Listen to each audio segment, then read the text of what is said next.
من فيض مولانا الغفور قرآن رب العالمين جاء لنا نبراس نور فيه السعادة واليقين أسمى المعاني في السطور نسمو بها دنيا ودين نلقى الشفاعة في النشور بدلائل النور المبين في حفظه تحلو الأمور ما خاب من يرجو المعين نلقى الشفاعة في النشور بدلائل النور المبين بدلائل النور المبين.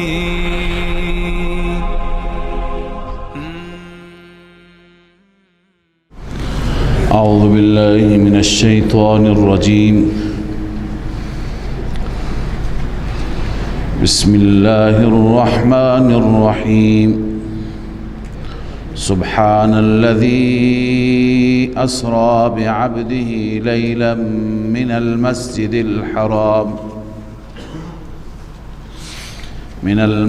الحرام إلى المسجد الأقصى الذي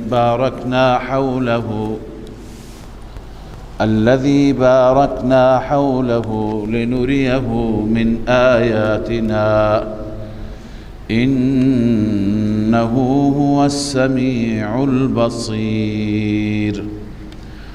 وآتينا موسى الكتاب وجعلناه هدى لبني إسرائيل ألا تتخذوا من دوني وكيلا. صدق الله العظيم. اللهم صل على سيدنا وشفينا وحبيبنا وعلى آله وصحبه وسلم.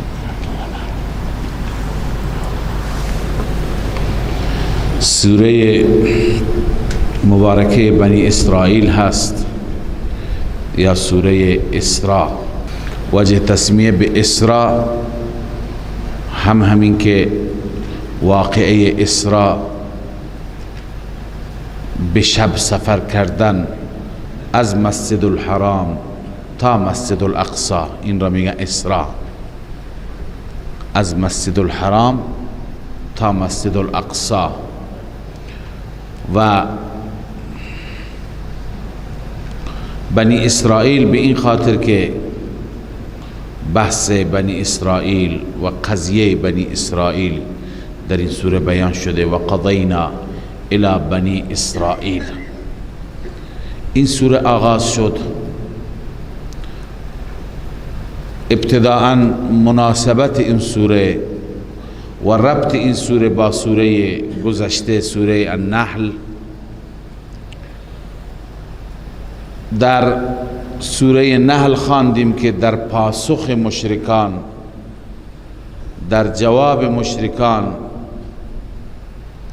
که آنان گفتند چرا عذاب با تأخیر میاد، چرا عذاب نمی آید، مشرکان هم عناداً هم استهزاءً عذاب میخواستند. اونجا خواندیم که 7 سال بر اونها عذاب آمد، 7 سال قحط آمد که ذکرش تو نحل بود. اما بعد از قحط الله تعالی باز هم عذاب را دفع کرد، به اونها فرصت داد تا از فرصت استفاده کنند و رجوع کنند. اما آنان خواهان معجزه بودند، خواهان آیه بودند. معجزه خصوصی. حال در سوره بنی اسرائیل میخوانیم که این اون معجزه‌ای هست که شما میخواهید و الان دیگه بهانه‌ای ندارید ایمان بیاورید. چون بعد از اینکه رسول الله صلی الله علیه وسلم ادعا فرمودند، ادعای سفر معراج، و سفر اسراء مشرکین مکه بعضی از نشانات را خواستند. در حدیث شریف می آید اطلاعاتی که اونها داشتند درباره مسجد الاقصی در اون باره از پیغمبر خدا صلی الله علیه وسلم سوال کردند. رسول الله پریشان شد ابتداءً، چون که آن حضرت وقتی که رفته بود دقت نکرده بود که مسجد الاقصی درهایش چطور هست، چند تا در هست و به چه صورت هست.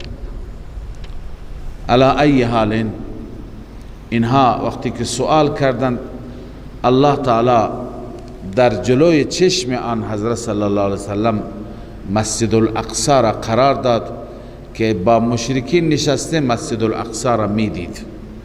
هرچی اونها می پرسیدند آن حضرت دقیق جواب می داد، درست جواب می داد. این شد همون آیه مقترحه و چیزی که اونها می خواستند. علی ای حال این سوره، در آغاز این سوره واقعه معراج ذکر شده. درباره تاریخ معراج همه اتفاق نظر دارن که معراج در مکه مکرمه اتفاق افتاد، اما چه سالهایی؟ بعضی میگویند که متصلا بعد از اینکه خدیجه رضی الله عنها وفات کرد، دار فانی را ودا گفت، معراج در همون سال اتفاق افتاد و این اتفاق 3 سال قبل از هجرت بود، یعنی سال 10 بعثت. بعضی گفتند معراج 1 سال قبل از هجرت بود. معراج سفر و سیری بود، مقدمه هجرت بود، لذا اول معراج اتفاق افتاد و بعداً هجرت رسول الله صلی الله علیه و سلم به طرف مدینه منوره. علی ای حال در سفر معراج 1 سال یا 3 سال قبل از هجرت شد و خلاصه واقعه معراج این هست که آن حضرت صلی الله علیه و سلم در خانه ام هانی بود.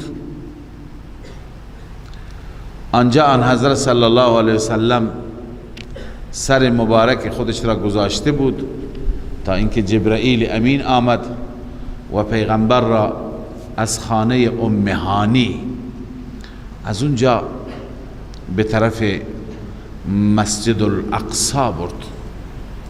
در روایت دیگه هست که پیغمبر را از حجر اسماعیل برد، از حطیم. خب بعضی ها اینطور تطبیق بیان کردن که از خانه ام هانی به حطیم آمد و آغاز سفر از حطیم و از حجر اسماعیل شروع شد. و اگر خانه ام هانی بود، خب اینجا اعتراض میشه که سبحان الذي اسرا بعبده لیلا من المسجد الحرام،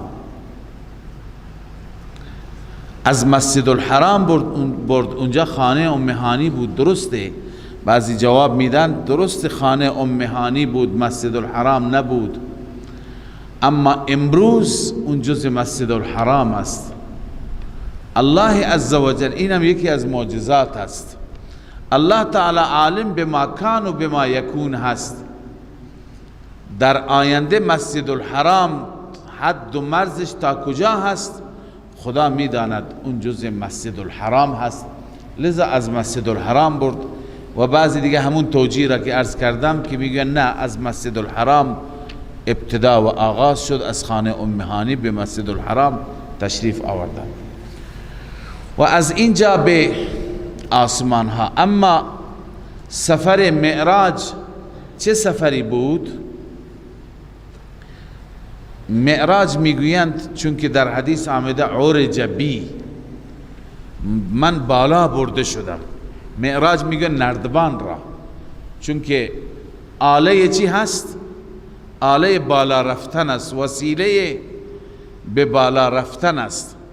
پس در واقع این سفر یک نردبانی بود، یک معراجی بود که رسول الله صلی الله علیه و سلم یک شبه از مسجد الحرام به مسجد الاقصی و از آنجا به آسمان ها برده بشه. و این سفر به اتفاق مفسرین ما، علما و محققین ما، این سفر جسمانی بود، جسم مع الروح بود یا روح مع الجسد بود، سفر روحانی نبود، سیر روحانی نبود.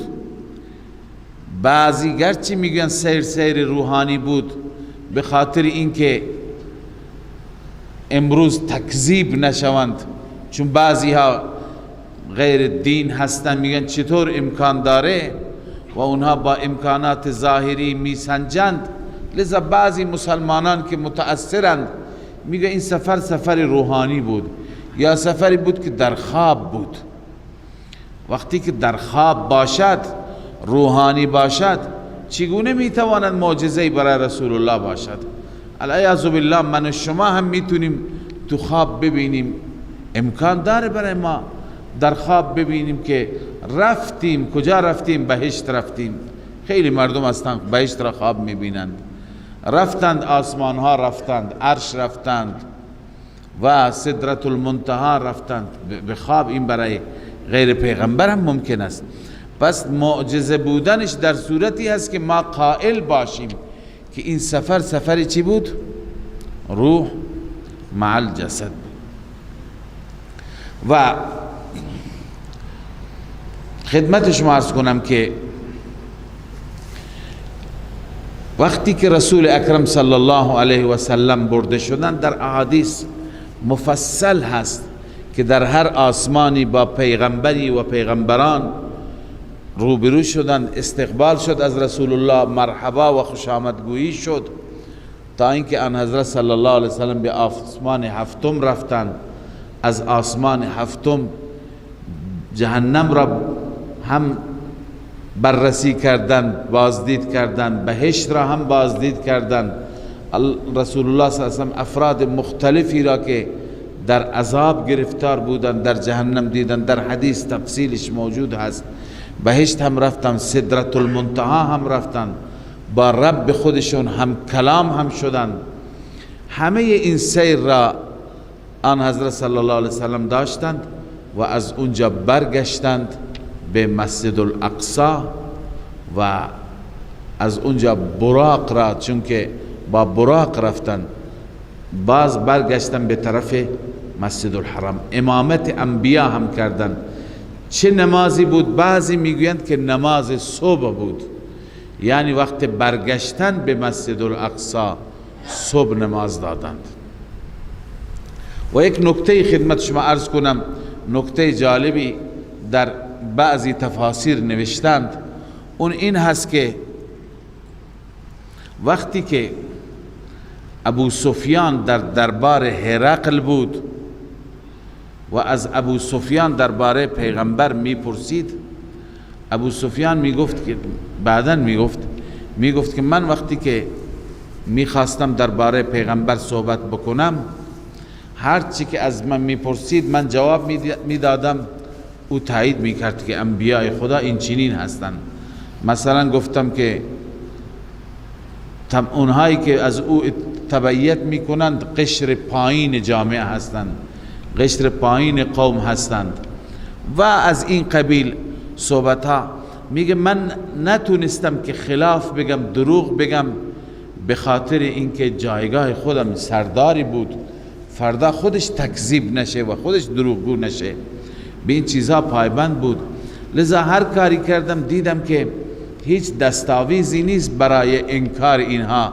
آخر به ذهنم آمد، گفتم که یک نکته ای را که بگم حتما اینها تکذیب میکنند. او همین جریان معراج بود. ابو سفیان میگه من به هرقل گفتم این پیامبری که آمده و مدعی پیامبری هست ادعای بسیار بزرگی هم میکند. گفت چه ادعایی میکند؟ گفت که این میگه من یک شبه از مکه آمدم اینجاش عرض کنم که مسجد الاقصی آمده، بیت المقدس آمده، مسجد الاقصی آمده و از اینجا رفته به آسمان ها. گفتم دیگه اینو بگن همه تکذیب میکنن.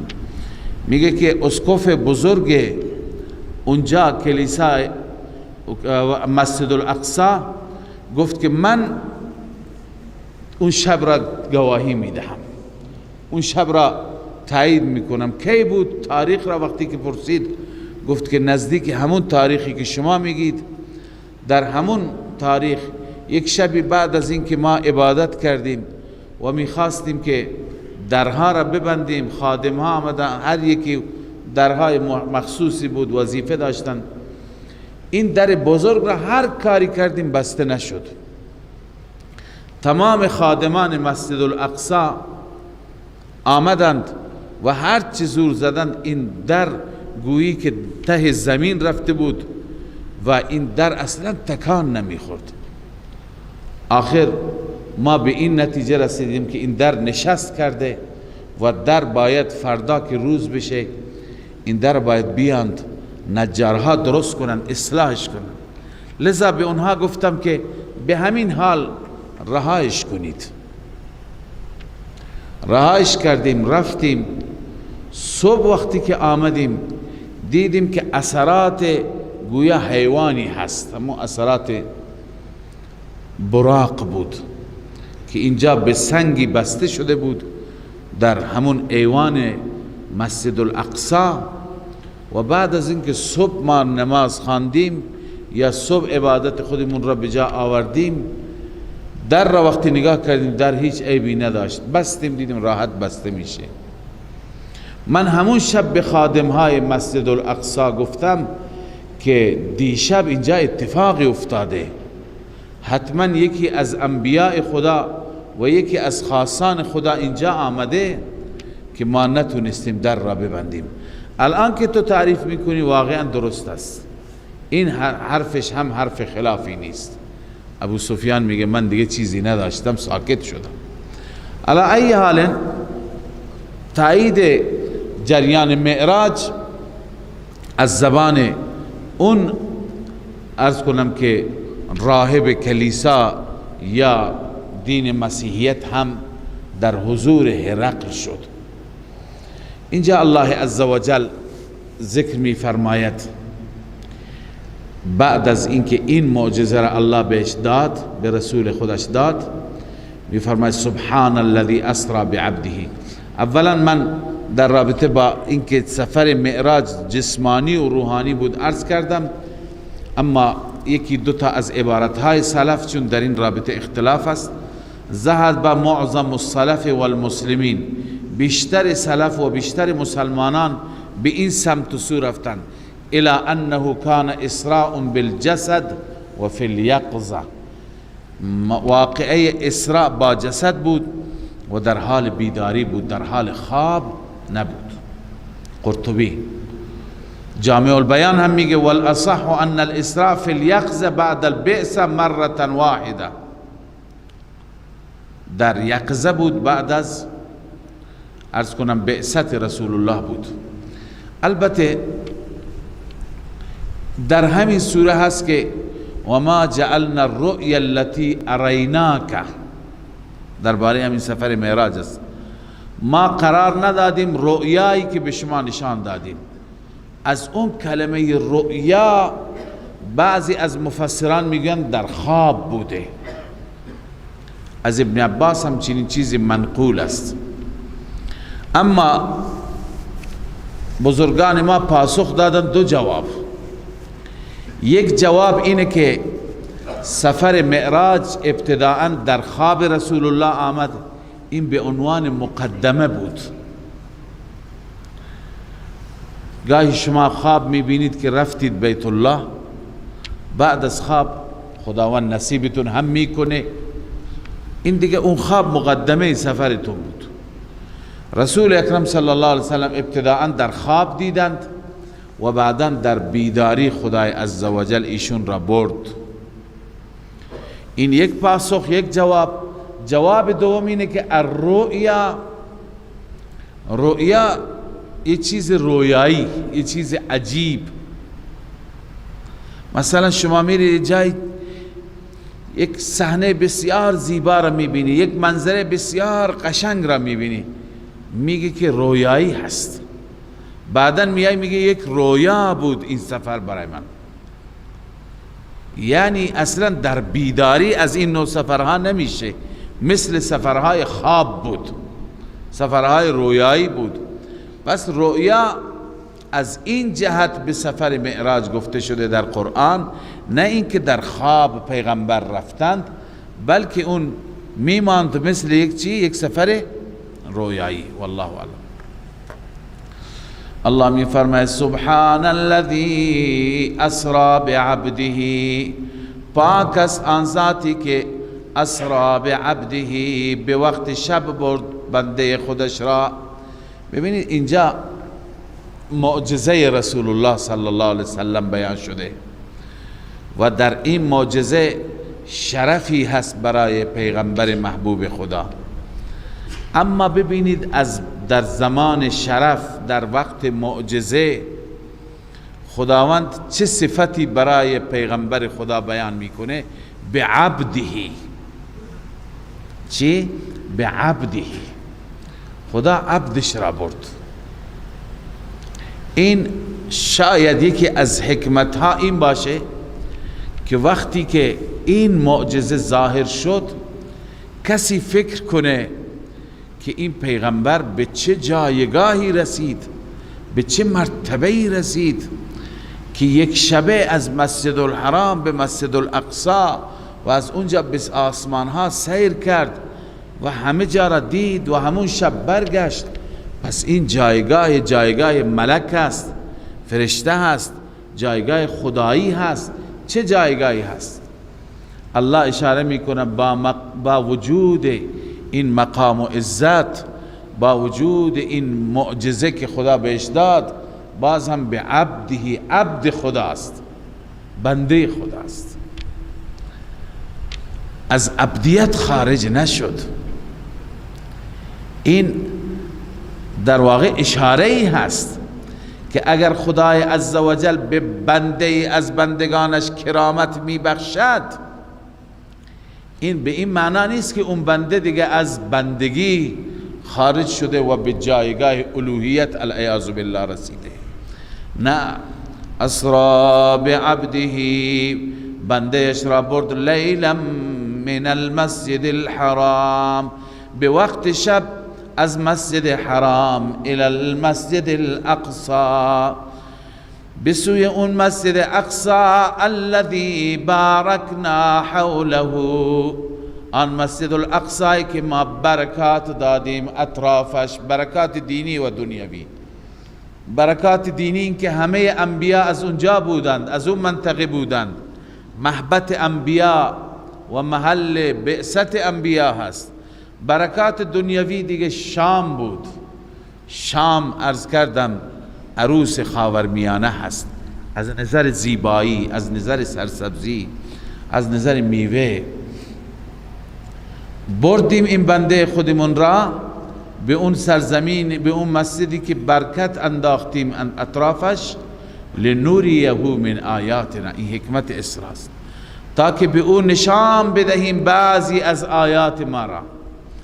عاقبت این شد که خدا به اون نشان داد، انه هو السمیع البصیر، همانا الله اون ذاتی هست که سمیع هست، همه چیز را شنواست و همه چیز را بیناست، میبیند.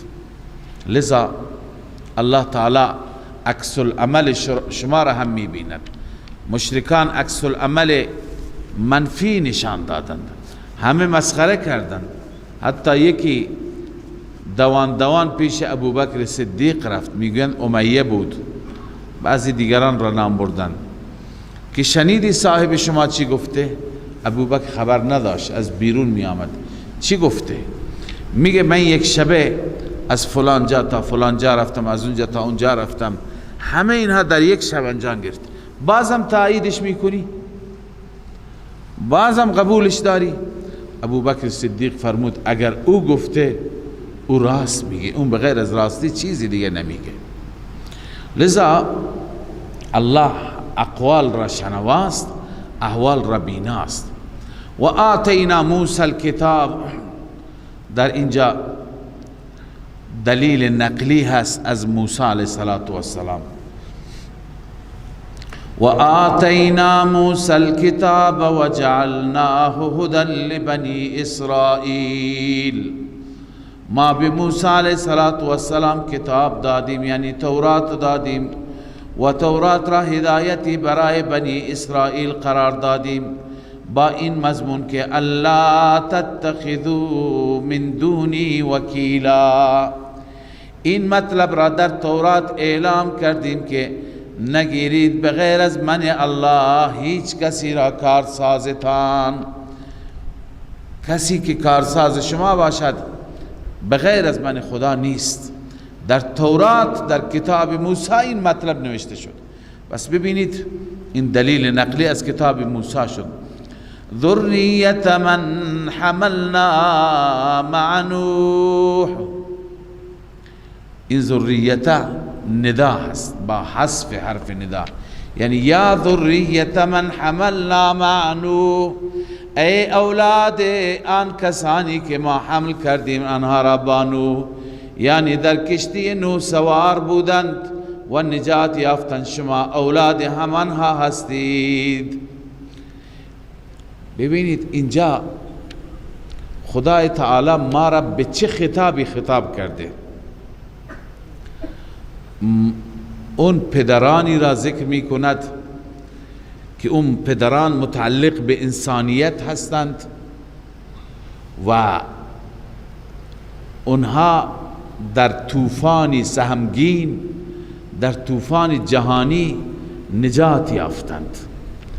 خداوند ما را نسبت داده به سوی اونها و اون واقعه را اشاره کرده که ما اندکی به اون واقعه فکر بکنیم، که خلاصه این میشه که آنانی که شرک کردند به عذاب گرفتار شدند، آنانی که توحید را پذیرفتند، آبای شما هستند انسانهای فعلی، آنها نجات یافتند. لذا اولا این تلنگر هست، این تذکر هست. دوما بیان احسان بر شما هست که ببینید پدران شما چون موحد بودن نجات یافتن، اگر اونا نجات نمی یافتن شما امروز نبودید. بقیه که هلاک شدن نسل اونها باقی نمان. پس ای اولاد کسانی که ما حامل کردیم با نوح، انه کان عبدا شکورا، همانا نوح بنده قدردان الله بود، شکرگزار الله بود. لذا شما هم بدانید چرا نجات یافتید. و قضینا الی بنی اسرائیل فی الکتاب، نمونه تخویف دنیوی الله بیان می فرماید. الله می فرماید ما حکم کردیم به سوی بنی اسرائیل در کتاب، منظور در تورات هست یا در صحف موسی. به بنی اسرائیل گفتیم، اعلام کردیم لتفسدن فی الارض مرتين ولتعلن علوا کبیرا، شما فساد میکنید در زمین، در زمین شام مراد است، 2 مرتبه، ولتعلن علوا کبیرا، و 2 مرتبه دیگه شما پیشرفت میکنید، تعالی بزرگ. ببینید این 2 مرتبه که خدا میفرماید 2 مرتبه برای شما ذلت و خواری و عذاب هست، لتفسدن فی الارض، 2 مرتبه برای شما عزت و سربلندی است، ولتعلن. مرتبه اول و مرتبه دوم کی هست؟ مصداقش چیه؟ کدوم تاریخ بوده؟ اون چه که مفسرین نوشتند عرض میکنم. اما فاذا جاء وعد اولاهما، مرتبه اول کدوم مرتبه هست؟ وقتی که وعده اولشان آمد، اون مرتبه از اولا از آن دوتا برای شما آمد. بعثنا علیکم عبادا لنا اولی بأس شدید، ما فرستادیم بر شما بندگان من را، بندگان ما که دارای جنگ شدید بودند. منظور از بندگان بخت نصر هست، پادشاه بخت نصر که پادشاه مجوس بود. اونها را فرستادیم. فجاسوا خلال الدیار، آنان وارد شدن در وسط شهرها. و کان وعدا مفعولا، این وعده شدنی. ببین قرآن نگفته پادشاه بخت نصر بود، مفسرین گفتند. مفسرین در صدد این برآمدن که این دو مرتبه دوبار که خدای عزوجل میفرماید شما به عذاب و ذلت گرفتار شدید و دو بار دیگه اون بارهایی هست که خدا به شما عزت داد، این 4 بار کدوم صورت هستند؟ چون که وقتی که تاریخ را بررسی میکنیم، اتفاقاتی که بر بنی اسرائیل آمد و اینها توسط ملوک و پادشاهان تارومار شدند و خار و ذلیل شدند، 8 مرتبه به صورت اعلان در تاریخ ذکر شده.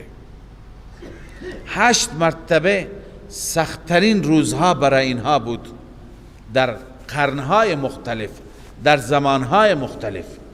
اما از این 8 را بعضی از مفسران 2 تاشون را انتخاب کردن، بعضی از محققان، که این 2 بار نسبت به بارهای دیگه بیشترین یورش بر بنی اسرائیل بود و بیشترین ذلت و خاری و کشته شده ها را در همین 2 بار دادند. بار اول همین که بنده عرض کردم بخت نصر مسلط شد. بخت نصری که از شاهان مجوس بود، از ایران بود، حمله کرد به بیت المقدس و طبق روایت 40,000 نفر را کشت از یهودی ها و طبق روایت دیگر 70,000 نفر یهودی را کشت و بعد بیت المقدس را تصرف کرد و بیت المقدس را خراب کرد. این وعده اول، این در زمان موسی علیه السلام یا شریعت موسوی بود. اما بعداً الله عزوجل در زمان داوود نبی، داوود پیامبر، مجدداً عزت و ملک و سلطنت را به بنی اسرائیل داد. بعد از مدتها که اینها سرگردان بودند، آخر برای جهاد اعلام آمادگی کردند تا اینکه شکست دادند عمالقه را و قوم بخت نصر را. ببینید این 2 بار را. اول الله می فرماید فاذا جاء وعد اولاهما، وقتی که وعده اولی از آن 2 می رسد، بعثنا علیکم عبادا لنا، ما فرستادیم بر شما بندگان ما را که اولی بأس شدید، دارای جنگ شدید بودند. فجاسوا خلال الدیار، در وسط شهرها آمدن. و کان وعدا مفعولا، این وعده شدنی بود. ثم رددنا لكم الكرة علیهم، سپس ما برگرداندیم برای شما نوبت را بر آنان. الکر نوبت، علیهم بر آنان، یعنی نوبت شما شد که شما بر اونها مسلط باشید. بنویسید در زمان داود علیه السلام. و امددناکم باموال و بنین، ما امداد کردیم، یاری رساندیم شما را با مال و با اولاد. و جعلناکم اکثر نفیرا، ما قرار دادیم شما را اکثر از نظر جمعیت. لذا خداوند شما را این بار عزت داد و شما حاکم شدید. در میان الله تعالی این مطلب را بیان میکنه که هر کسی اگر راه خوب بگیره، خوبی به خودش برمیگرده. هر کسی راه بد بگیره، بدی هم به خودش برمیگرده.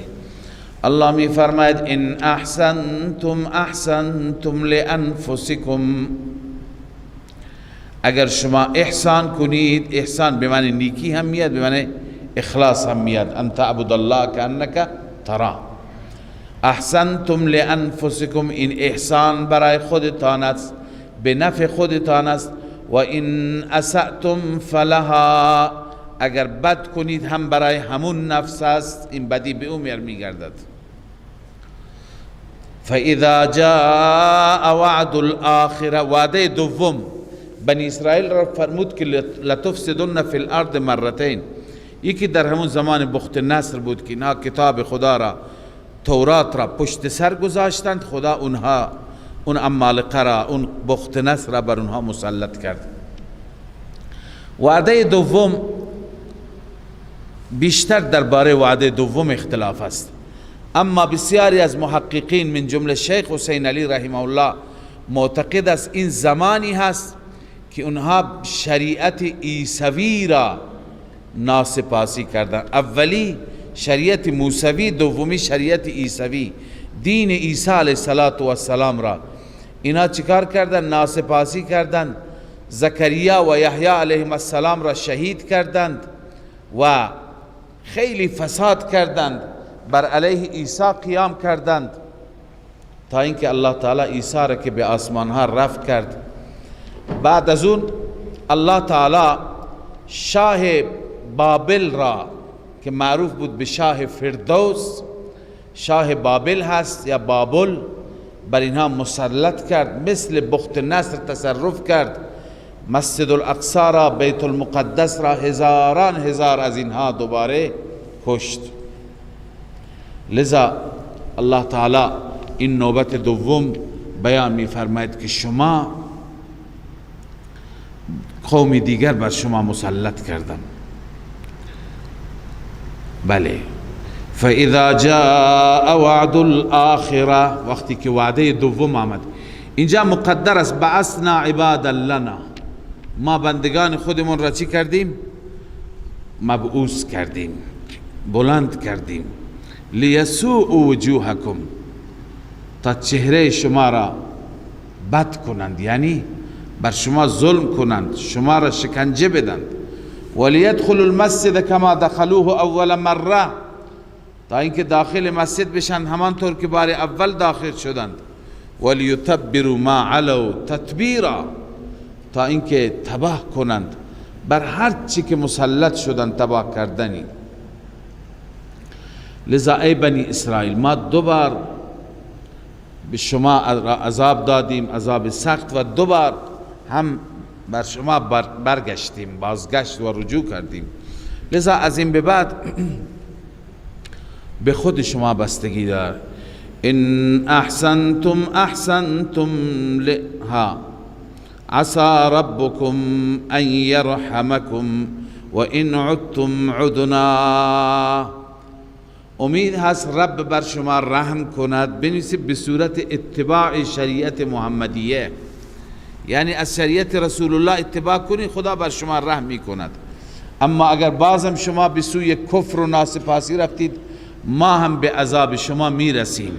و ان عدتم عدنا، اگر شما برگشتید ما هم بر می گردیم، اگر شما دوباره انجام دادید ما هم دوباره شما را عذاب میدیم. و جعلنا جهنم للکافرین حصیرا، ما جهنم را برای کافران حصیر قرار دادیم، یعنی حصر است، بند است. ببینید و ان عدتم عدنا هم محقق شد. بنی اسرائیل الان در زمان رسول الله را انکار کردند، رسول الله را تکذیب کردند، بر علیه رسول الله هر جا صحبت می کردند، استدلال قائم می کردند. خدا هم دوباره همونطور که وعده داده بود عدنا، خدا هم رجوع کرد. بنی اسرائیل شما مطالعه بکنید قبایلشان را، بنو قینقا اول بود، بنو نذیر، بنو قریظه، اینها از مدینه چطور تارومار شدند، چطور به عذاب و گرفت خدا گرفتار شدند، چطور باغات خودشون را خودشون آتش میدیدن که اینها میمونه برای مسلمانان، همه قلعه ها و کاخها را چطور به جا گذاشتند. لذا همین دیگه، عذاب کدومه؟ و این عدتم عدنا، اگر شما برگردید ما هم برمیگردیم. و جعلنا جهنم للکافرین حصیرا، جهنم حصر است و محصور است برای کافران. ان هذا القرآن یهدی للتی هی اقوم. حال فضیلت قرآن، هم فضیلت قرآن هم اشاره به معجزه دوم. ببین معراج که شما خوانده معجزه بزرگی هست، اما بزرگتر از اون معجزه قرآن. الله می فرماید ان هذا القرآن یهدی للتی هی اقوم، همانا این قرآن راهنمایی می کند به اون طریقی که اقوم راستر هست. راه راست را می خواهید از قرآن بگیرید. و یبشر المؤمنین الذین یعملون الصالحات، و مجد دهد مؤمنان را، آنانی که عمل صالح انجام دادند، ان لهم اجرا کبیرا، این که برایشان اجر کبیر است. اجر کبیر چیه؟ و هو الجنه و ما فيها من النعم. و ان الذين لا يؤمنون بالآخرة، آنانی که ایمان به آخرت ندارند، اعتدنا لهم عذابا الیما، ما برایشان عذاب دردناک آماده کردیم.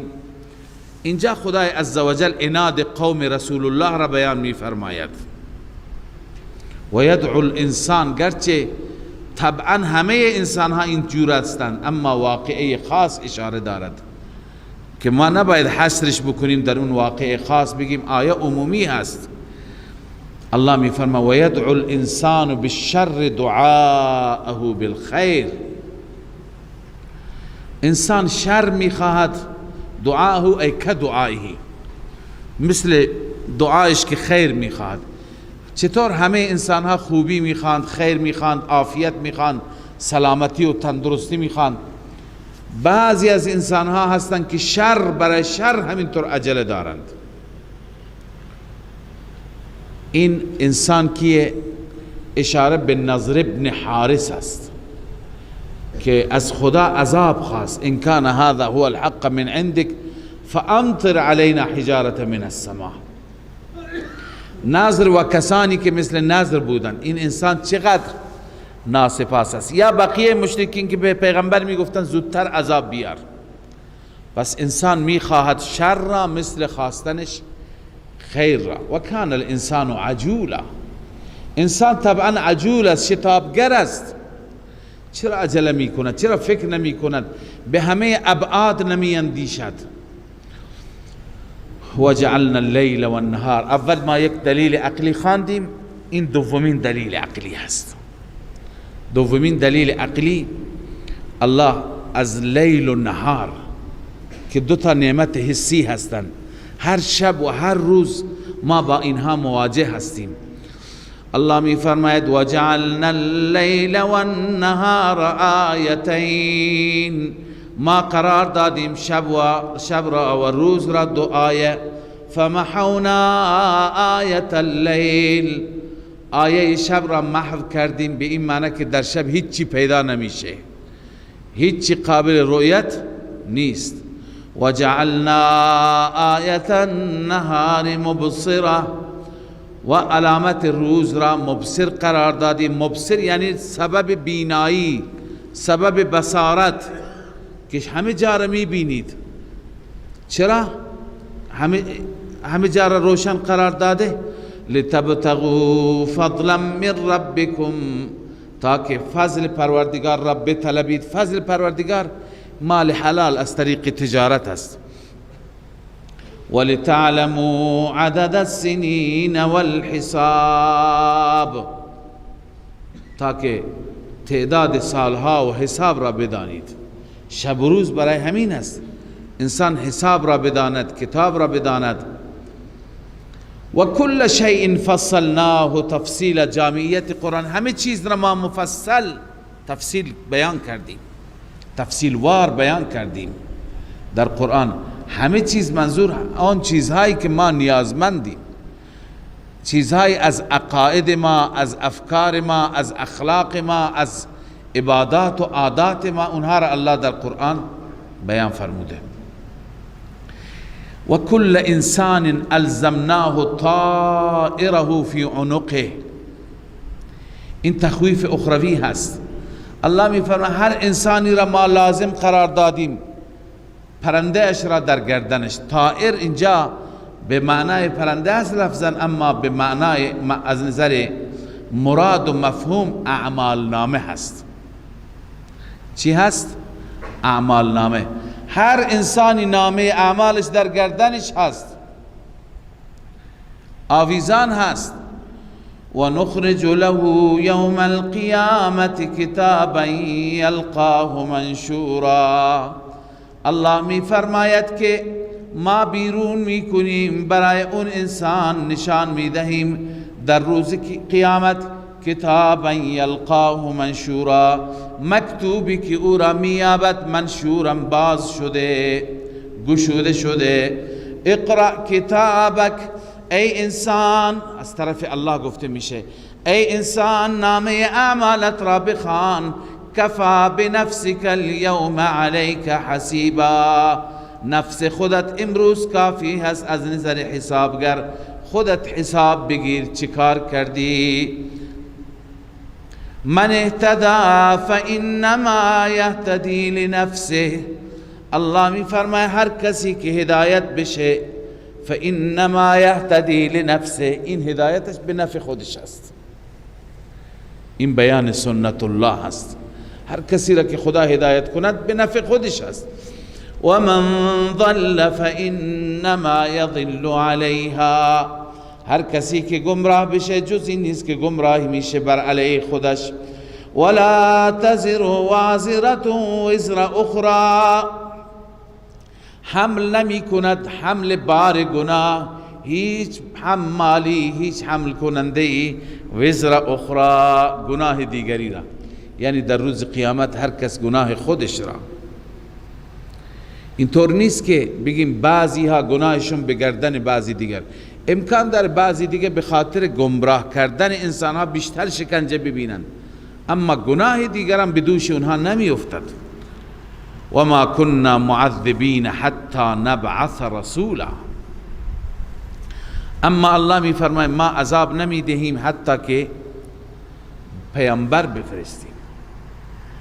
خدا عذاب نمی ده حتی که پیامبر بفرستیم. خوب دقت کنید، نکته مهمی هست. عذاب هم در دنیا هست هم در آخرت هست.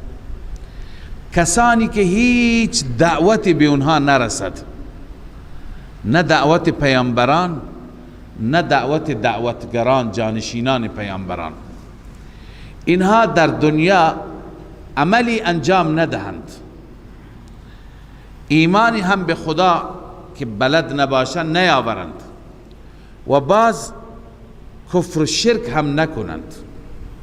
خب خیلی ها هستن میگه ما نمیدونستیم. خب از کجا میدونستی شرک کردی؟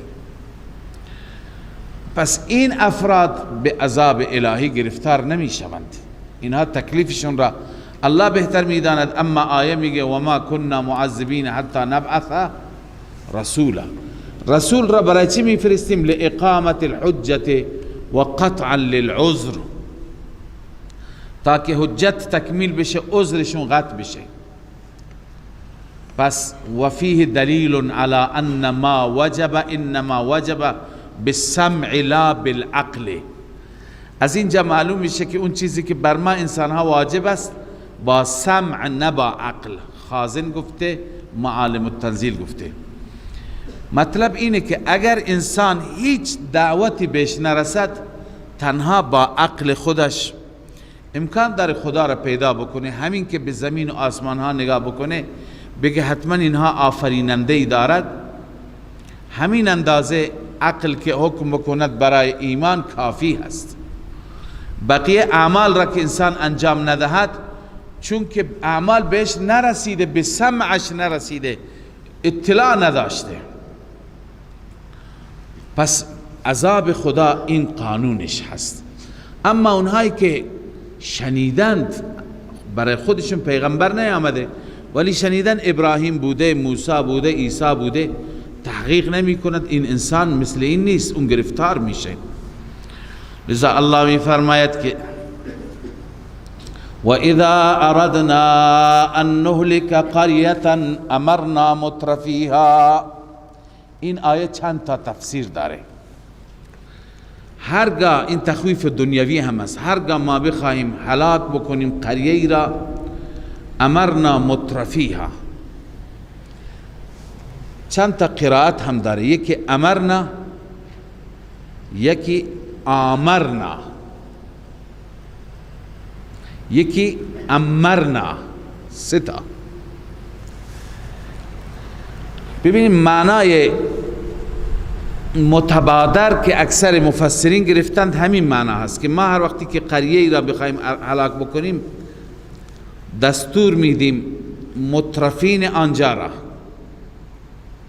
به چی دستور میدیم؟ به اطاعت خدا. مترفین یعنی انسانهای خوشگذران، انسانهایی که در عیش و طرفند، انسانهایی که فقط خوردنوش را میدانند. به اونها دستور میدیم که شما از انبیاء اطاعت کنید. دستور میدیم اطیعوا الله و اطیعوا الرسول. اما آنان چیکار میکنن؟ ففسقوا فیها. آنان چه کردند؟ فسق کردند، کفر کردند. فحق علیها القول. قول منظور عذاب است. عذاب بر اونها ثابت شد. فدمرناها تدمیرا. ما آنها را نابود کردیم نابود کردنی. پس امرنا مترفیها به این معنی که ما مترفین را گفتیم، انسانهای خوشگذران را گفتیم شما چیکار بکنید؟ شما اطاعت خدا و اطاعت رسول بکنید. آنها تمرد کردند. دو تا قرائت دیگه که دو تا تفسیر دیگه هست هم بسیار جالب هستند. یکی آمرنا مترفیها. آمرنا یعنی اکثرنا. منظور اینه که وقتی که ما بخوایم قریه را هلاک بکنیم انسانهای خوشگذران زیاد میشند. آمرنا یعنی اکثرنا. ما زیاد میکنیم مترفین را. همه مردم در رفاه، همه مردم در طرف، همه مردم در خوشگذرانی و همه غافل، همه از خدا دور. گاهی یک جامعه هست که انسانهایی که وضعشون خوبه محدودند. اکثر جامعه قشر ضعیف مستضعف. خب در این جامعه گناه کمتر میشه، بیشتر خوشگذرانی و طرف، مال و منال زیاد انسان را گمراه میکند. پس یکی از علائم عذاب این است که انسانهای عیاش زیاد میشن تو جامعه، چون پول زیاد است، اقتصاد زیاد است. لذا هر کوچه نگاه میکنی، هر خانه نگاه میکنی، عیاشی، فساد، شراب، بقیه مشکلات. پس این معنای دوم شد. معنای سوم امرنا مترفیها این است که امیر قرار میدیم مترفین را، انسانهای خوشگذران را. یعنی هرگاه ما بخواهیم قریه را هلاک بکنیم در رأس کسانی حکومت میکنند که حاکمان خوشگذران و عیاش هستند. این علامت عذابه. حاکمانی هستند که شب و روز دنبال عرض کنم که سرگرمی و لهو و لعب خودشان هستند، بلا نسبت زنبازی های خودشان و دیگه لهو و لعب ها. پس معمولا اینها را امیر قرار می دهیم، اینها در رأس قرار می گیرند. کسی که حاکمه به جای رسیدگی به مردم شب و روز خوش می گذراند. ففسقوا فیها، در آن فسق می کنند، در آن خدا را نافرمانی می کنند. فحق علیها القول، قول بر آنان ثابت میشه. فدمرناهم دمرناها تدمیرا، ما نابود میکنیم آنها را نابود کردنی. و کم اهلکنا من القرون من بعد نوح، نمونه مترفین. چقدر انسانها را از قرون گذشته ما هلاک کردیم بعد از نوح. و کفا بربک بذنوب عباده خبیرا بصیرا. الله کافی است از نظر گناه بندگانش که هم خبیر است و هم بصیر است. از گناهان بندگان الله خبر دارد و بیناست. لذا انسان هایی که بعد از نوح هلاک کردیم اینها باید برای شما عبرت باشند. من کان یرید العاجله عجلنا له فیها ما نشاء. این تخویف اخروی هم هست و هم جواب سوال مقدره. تخویف اخروی که الله می فرماید که کسی آخرت بخواد فقط آخرت دنیایی نداره، کسی در دنیا و آخرت بخواد الله بهش میده. اما کسی دنیا بخواد، کسی دنیا بخواد فقط همون دنیا را خدا بهش میده، آخرتی برایش نیست. اما کسی آخرت بخواد و برای آخرت تلاش کند، کوشش کند، الله کوششش را مورد قدردانی قرار میده، هم در دنیا بهش میده هم در آخرت بهش میده. پس این هم تخویف اخروی است هم جواب سوال مقدره. سوال اینجاست که خب وقتی که اینها که خوب نیستن، بد هستن، چرا خدا بهشون اینقدر مال داده، اینقدر متاع داده؟ الله میفرماید اینها دنیا خواستن، اینها نقدی خواستن، اینها عاجله خواستن. من کان یرید العاجله عجلنا له فیها ما نشاء. هر کسی که اراده عاجله بکند، هر کسی که بخواد در همین دنیا، عجلنا له فیها ما نشاء، ما عجله میکنیم، یعنی نقد بهش میدیم در این دنیا آنچه که میخواهد یا آنچه که ما میخواهیم، به اندازه که ما میخواهیم میدهیم. لمن نرید، برای کسی که ما بخواهیم اراده کنیم. اما ثم جعلنا له جهنم، سپس برای این انسان قرار میدهیم جهنم را، یصلاها مذموما مدحورا، داخل می شود در آن جهنم مذموما یعنی نکوهش شده، مذمت شده، مدحورا، مدحور یعنی هول داده شده و از اونجا انداخته میشه، اونجا هول داده میشه، بالاجبار برده میشه. ومن اراد الاخرة وسعى لها سعیها، هر کسی اراده آخرت بکند و برای آخرت هم سعی بکند. سعی آخرت چیه؟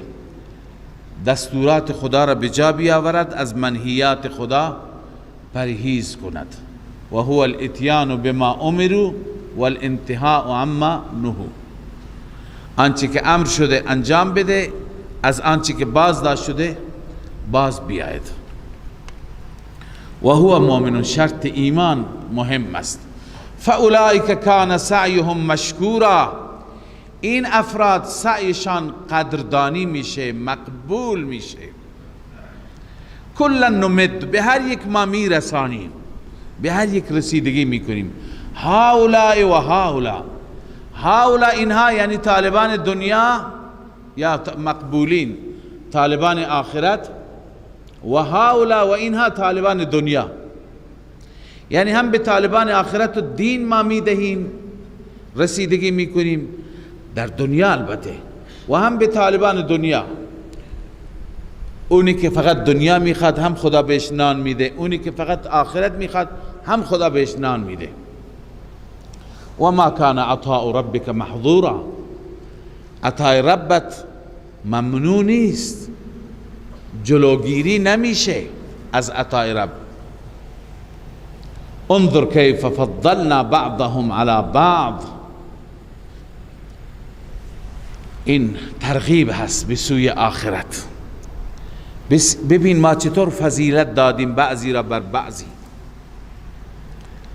منظور اینه که آخرت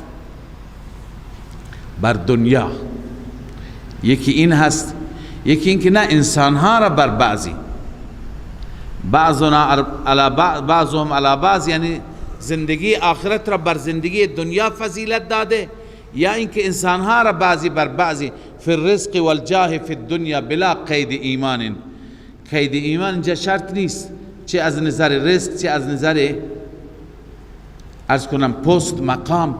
انسان ها با هم چی هستند؟ متفاوتند. وللآخرة اکبر درجات و اکبر تفضیلا. آخرت از نظر درجات بزرگتر است و فضلش بهتر است. پس از خدا آخرت بخواهید. لا تجعل مع الله الها آخر. ای شنونده، ای مخاطب، قرار نده با خدا معبود دیگه. این مدعا هست، بیان توحید حاصل بحث های گذشته هست. فتقعد مذموما مخذولا. در این صورت می نشینی مذموما، مذمت شده، مورد ملامت شده، مخذولا یعنی رسوا، لا ناصر لك. صدق الله العظیم.